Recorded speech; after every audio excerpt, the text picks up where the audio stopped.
With a virtual look at this challenge, which was successful for Minnesota, originally deemed Thunderball, overturned to Minnesota ball as you see it last hit Williams. But Legs, here's my question. It's a successful challenge, but this early in the game, is that worth it even being successful for Minnesota? Well, first I just want to say very difficult to tell from the facial expressions of the avatars like what is going on there. Both stoic, very stoic guys. Very stoic. No, here's the thing. No, it's not. To me, it's just a side-eye bounce. You're not trying to protect foul trouble against one of your stars. You're not getting somebody in foul trouble. It's just a side-eye bounce. He won it. Great. You get another challenge, but that's it. Yeah. And we saw what happened. And again, I'll keep referencing to what happened with that Pacers game, Knicks game, in that comeback in game one, where Rick Carlisle held on to that challenge to the very end of the game, and he ended up getting a second one that he really needed to win the game. I just don't understand, the risk-reward there. It doesn't make a lot of sense to me to use it no matter what. And we'll track whether or not that ends up making a difference as we go along here in this game. And if a situation arises where they could have used it, as Reed buries the three. But Kirk, how about no shot attempts thus far for Anthony Edwards? I am stunned, Ryan. 0 for 0. Almost 9 minutes in for a guy who's going to try to score 30. And just about any player on the court in the first 6-7 minutes is justified in taking any shot they want. It's a gentleman's agreement. We all understand. You've got to get one up, right? But star players can literally, you could punt it if you want to. No one's going to care. Normally by now, he's got 5-6 shots. Really bizarre that here we are, 9 minutes into the game with Anthony Edwards not attempting a field goal. And we talked about it last game, guys, as Williams misses that one, but is having a big first, 13 points. Edwards always feels like the volume Minnesota needs in order to feel like they're playing at their best, right? And so out of the gates in the first quarter of game 3, he felt like, oh, you're going to get a great Timberwolves look tonight because Edwards came out with that kind of force. You have not seen that level of aggression, and you could say, oh, is he distributing a ton? Well, he has just 1 assist in this quarter as well. So we're going to follow Edwards offensively on this possession. Yeah, maybe his teammates should also follow that icon to find out where he is. But look, this is where Dort, he is getting physical with him. He's overplaying, and he's basically chest to chest on the weak side of the floor. So much like they targeted Minnesota's SGA in game 3, they're doing it to Anthony Edwards the other way. The good sign is the role players are making threes. We see Naz Reid, now Dante hitting. That wasn't happening earlier in the series, but it is crazy. He didn't touch the basketball. DiVincenzo and Reed, huge back-to-back threes. What do you guys think about Kenrich Williams here hitting the jumper? Was a big part of the rotation in games 1 and 2, not so much in game 3, back in here in game 4. He has such a trust factor from his head coach, and even, not only not being in the playoff rotation much at all, did play well in 1 and 2, doesn't play in 3, comes right in immediately, hits a mid-range jumper. He's just a pro. He's always ready to contribute and take advantage of whatever opportunities he gets. So DiVincenzo, Naz Reid, Nickeil Alexander-Walker, all hitting a 3 as Shea buries that one. And Shea might have taken a few minutes to settle into this game. Well, he's fully immersed, 11 points, 4 assists. And that was an interesting possession because he got the switch on Gobert, and it looks to me like the adjustment Oklahoma City is making is when he gets isolated on someone at the top of the key, the wing cut to take his defender with him so he can't sit at the elbow waiting on Shai Gilgeous-Alexander. Like, watch this cut.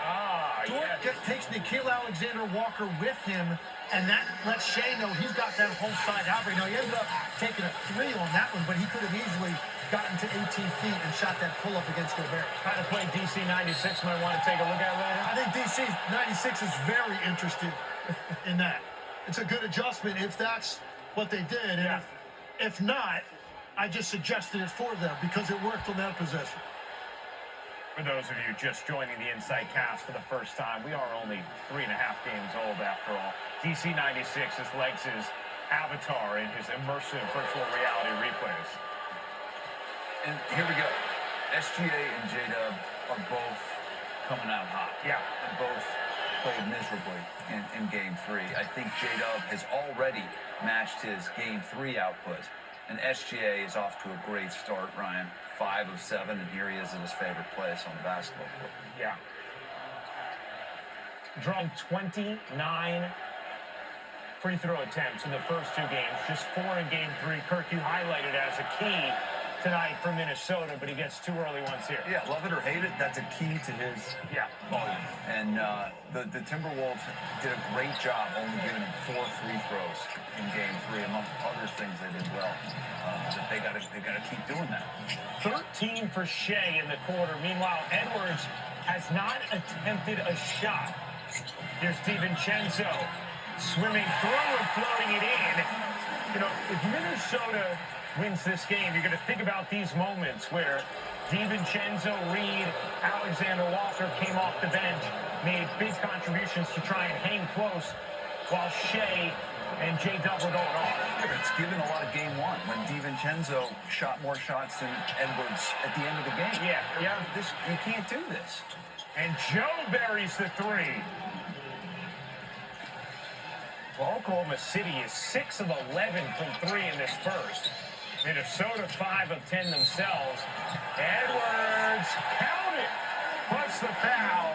He'll get the continuation as the contact came post-gather. And created because of how extended OKC is trying to deny him the basketball. You know, he takes that little flip handoff, and you had 3 defenders lifted 30 feet from the basket. So he recognized it, quickly put it down to split the defenders right there. That split, and then it's just one more stride, and there's no other shot blocker at the rim. So Anthony Edwards finally on the board. First field goal attempt of the night for Edwards. So Minnesota shooting 63.2% as a team. Oklahoma City shooting 63.6% as a team. Here's Shea back to work. Caruso dips in the corner. Can't hit the 3. Oh, Reed nearly knocked it in his own hoop. Cason Wallace comes away with it. Here's SGA. Wallace trying to sneak around. Edwards could not. Here's Joe firing short. And Edwards the rebound. 5 seconds left. Realizes he's got a motor, and he traveled. Carried it. And 7 turnovers for Minnesota. That's exactly what I was going to say, Ryan. They're being sloppy with the basketball. They're on pace for 28 turnovers. They have 7 turnovers in this quarter. They had 10 in game 3 after 16 and a half in the first 2 on average. So we've said it over and over this series. You can't be sloppy with the basketball against this team. You have to be very careful. Well, that is their lighter fluid. Yeah. They have been on pace to set the NBA record, Oklahoma City that is, for most points per game off of turnovers in the playoffs. J-Dub takes a hit. That's a partially blocked, and that will do it for the first. How about Shea Gilgeous-Alexander in the opening quarter of Game 4? You expected this kind of response from the MVP. Very aggressive to start, finding those gaps and shots that he was not able to locate in Game 3.